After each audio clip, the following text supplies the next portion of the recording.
Assalamualaikum warahmatullahi wabarakatuh. Perkenalkan, nama saya Aisyah Rindita Putri dengan NIM 14016240075, mahasiswa program studi PPKN Universitas Negeri Jakarta. Video ini dibuat untuk memenuhi tugas ujian tengah semester mata kuliah Literasi dan ICT yang diampu oleh Bapak Dr. Raharjo SPD MSI dan Bapak Mitra Mustarica MPD dengan topik pemanfaatan teknologi AI untuk kepentingan akademik. Nah, di video ini saya akan berbagi tentang bagaimana kita bisa menggunakan ChatGPT secara bijak dan efektif untuk membantu menyelesaikan tugas-tugas akademik. Yuk kita mulai. Baik, jadi yang pertama, apa sih itu ChatGPT? ChatGPT adalah salah satu bentuk kecerdasan buatan atau artificial intelligence yang dikembangkan oleh OpenAI. Fungsi dari ChatGPT itu sendiri adalah untuk membantu kita dalam menjawab pertanyaan, menulis teks, atau menulis bacaan, meringkas bacaan, hingga membuat ide penelitian. Tapi penting untuk diingat, ChatGPT bukan untuk menyalin mentah-mentah hasilnya, melainkan untuk mendapatkan inspirasi dan membantu berpikir kritis dalam menyusun karya akademik. Dalam dunia akademik, ChatGPT bisa sangat membantu loh. Misalnya untuk memberi ide awal untuk topik makalah atau artikel, menjelaskan teori atau konsep topik makalah atau artikel, menjelaskan teori atau konsep sulit dengan bahasa yang lebih mudah. ChatGPT juga dapat membantu menyusun struktur tulisan akademik, dapat memberikan contoh kalimat efektif atau formal dalam bahasa Indonesia, dan juga yang paling penting, ChatGPT bisa menghemat waktu kita dalam mengerjakan tugas, asal ChatGPT digunakan secara bijak. Oke, baik. Jadi sekarang saya akan mendemonstrasikan cara penggunaan ChatGPT dan juga contoh kasus dalam menggunakan ChatGPT. Nah, langkah pertama, buka situs ChatGPT. Nah, di sini kalian bisa search aja ChatGPT. Lalu kita klik yang ini.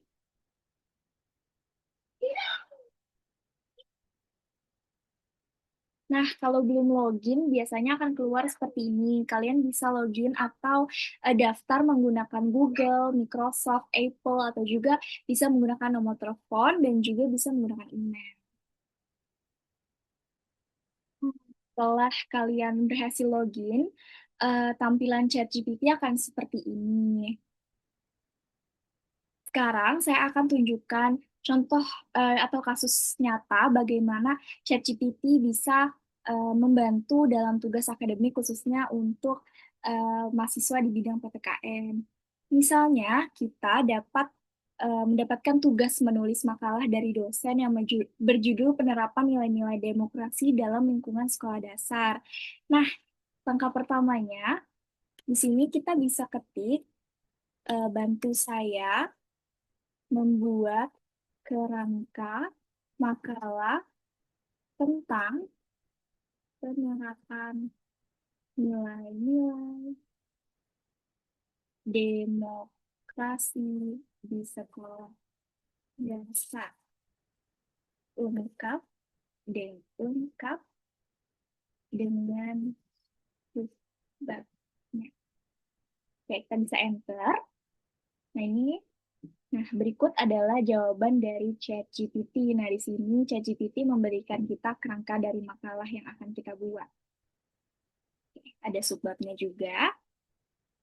Jadi kita harus tunggu dulu sampai jawabannya selesai semua. Nah, teman-teman, ini dia jawaban dari ChatGPT. Jawaban dari pertanyaan kita untuk membuat kerangka makalah. Ini adalah kerangka makalah yang diberikan oleh ChatGPT. Nah, dari kerangka ini kita bisa lanjut meminta bantuan kembali kepada ChatGPT.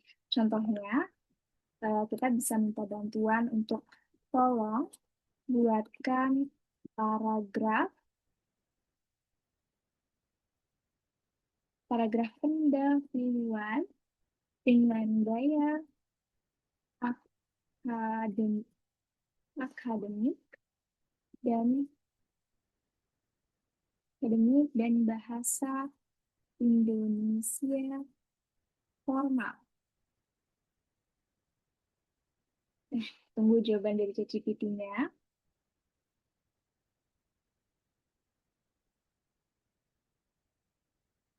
Nah, Oke, berikut jawaban dari ChatGPT.